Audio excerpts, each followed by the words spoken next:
Hello, hello, hello, and welcome back to another Media Glitch episode. And today we are looking at another book, a new book from our friends over at Bitmap Books called The Art of the Box. And this book is amazing. It features some of the greatest artists to ever put pencil to paper, kids. Artists that gave you some great video game art, video game covers, and it's awesome. So let's get right into it, guys. Opening up, first off, you have a dedication to the artists who are sadly no longer with us. I really like that. Now, what this book does is it picks an artist and shows you some of the work that they've done and write-ups on them, their life's work, basically, as far as video game art. And it's awesome, guys. I'm not even kidding you. So what I thought would be cool is to show you my 5 favorite artists that are featured in this book.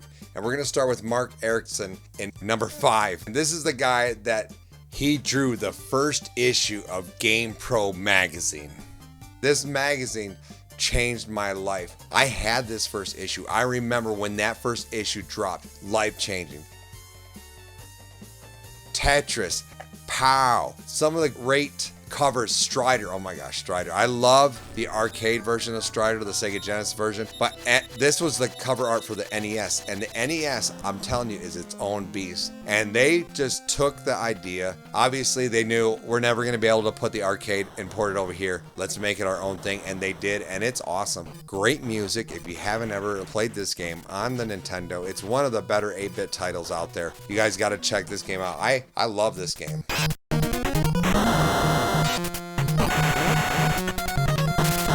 Oh, Afterburner cover. I'll tell you what, this guy made some of the most iconic covers. You'll remember right when you see them. I'll tell you one you're going to remember. How about Mega Man 2? Now, the Mega Man 2 cover, the Mega Man on the cover, at least he looks like Mega Man. He's holding a gun, but it's not like the Mega Man 1 cover that we all remember. Woo! Man, okay, what else do we got here? I'm telling you guys, this guy did some great work. Thunder Force 2, oh my gosh, I love this game. You know what's funny is a lot of people couldn't even get past the first part of the first board, which is this overhead stage. A lot of people think it's just an overhead game, but it's a side shooter as well. A lot of people never even made it this far, which is crazy. But this game is wonderful. If you ever have a chance to pick it up on the Sega Genesis, do yourself a favor and get that.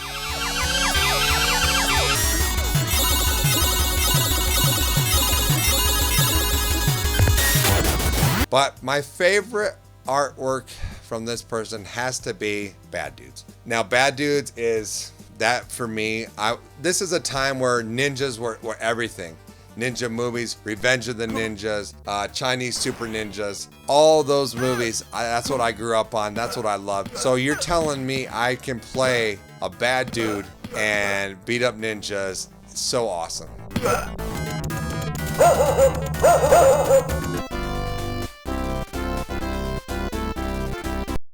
All right, coming in, artist number 4, Bob Wakelin.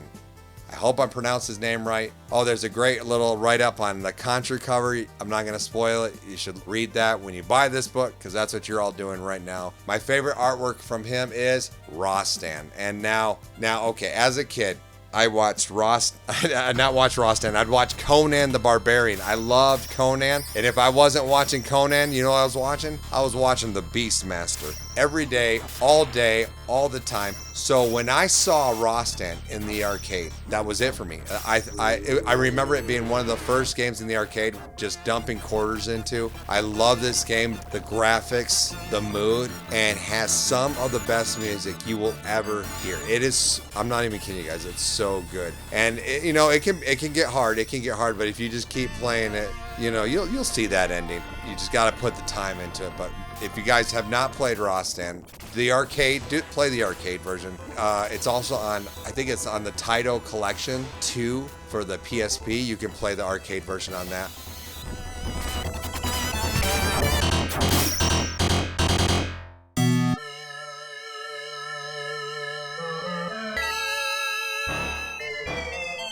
I mean, look at this cover. Why wouldn't you want to play this game? All right, my favorite artist featured in this book. Oh, there's so many good artists. I can't talk about him. Okay, it's gotta be Frank here. Okay, so Frank, Matt. Okay, Ghouls and Ghosts, Final Fight. If you guys haven't played these games, I don't know what's wrong with you. You guys need to go and pick up these games right away. Ghouls and Ghosts, some great level bosses, great graphics, great music. Final Fight, one of the best beat 'em ups of our time, both with multiplayer or single player. Man, jeez, that game brings back so many memories. And I look at the graphics today and I'm still like, man, it's so good, so good. He did the cover for Eight Eyes. Now, Eight Eyes is a great game, much like Castlevania, but you actually have a bird that travels with you. The controls are a little bit more clunky than, like, say, Simon's Quest or something, but still a great game. Love that game. But it's not my favorite art piece of his. Mine has to be Karnov. Hello, Karnov! I love you, Karnov. Karnov's actually one of the bad guys from Bad Dudes, which is a Data East game. And Karnov has his own little adventure. And I'll tell you what, when I first played this game, all the secrets that it held. And when I played it again to capture this footage, I just, like, it's like muscle memory. I felt so at home and just like, oh wait, I think there's something up here or there's something down here. And finding those tricks and...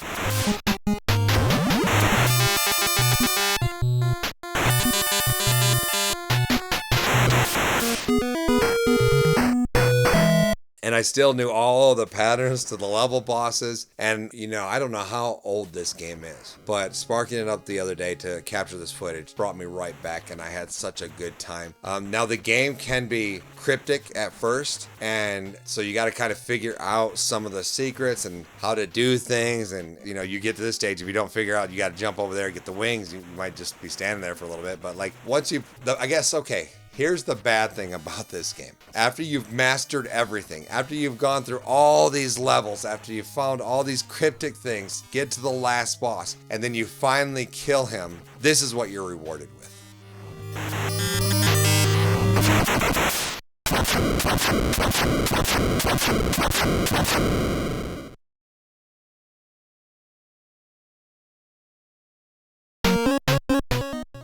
Congratulations, the end.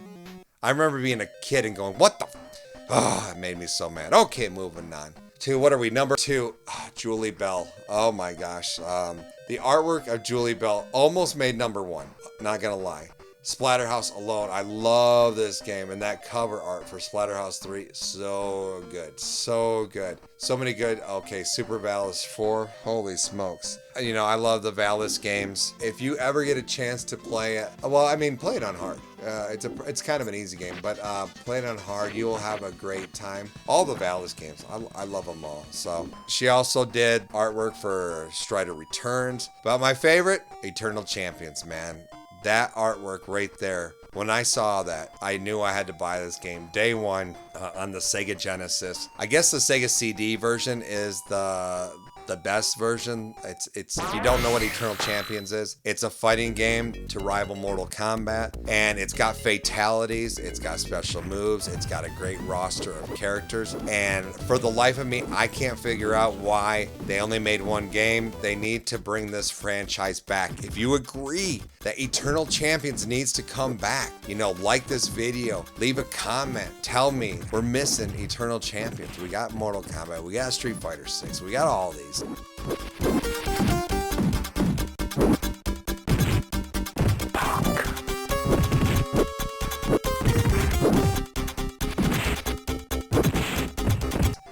Okay, number 1, artist. Oh my gosh, there's so many guys. You gotta buy this book. So many artists.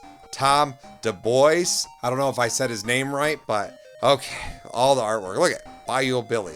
Why look at that art? Why wouldn't you want to play this game? You play as Crocodile Dundee. You fight Kenshiros and eagles and alligators. That's a good time. That's a good time right there. Also did the artwork for Lethal Enforcers. A lot of the Blades of Steel. Holy smokes! Come on, you guys. This guy. Castlevania series, this guy has put the paper and the pen together and made beautiful artwork. Double Dribble, Contra.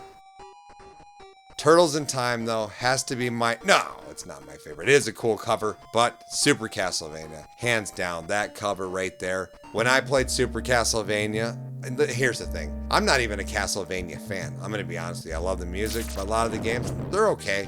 But Super Castlevania is my favorite Castlevania. You know, that's it for me. And maybe because it's a little more easy. Don't get me wrong, I love Simon's Quest. A lot of people don't like that. I love that one too. But this one, so good, so good. If you haven't played it, it'd probably be definitely on my top, maybe 25 games to play before you die, I guess.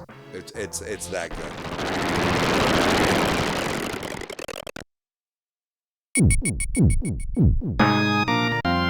Yeah, and this cover, look at this cover art. This sums up everything. And you can find it in this book and the write-ups. Guys, this book is awesome. You gotta check it out. Here's the game index that you can see. Basically shows every game that they talk about and the artist.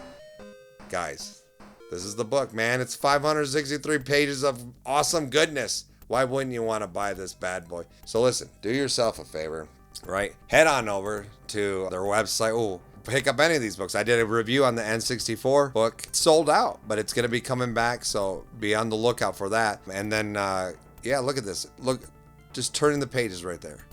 Look at that beautiful artwork. Beautiful artwork. Why wouldn't you want that?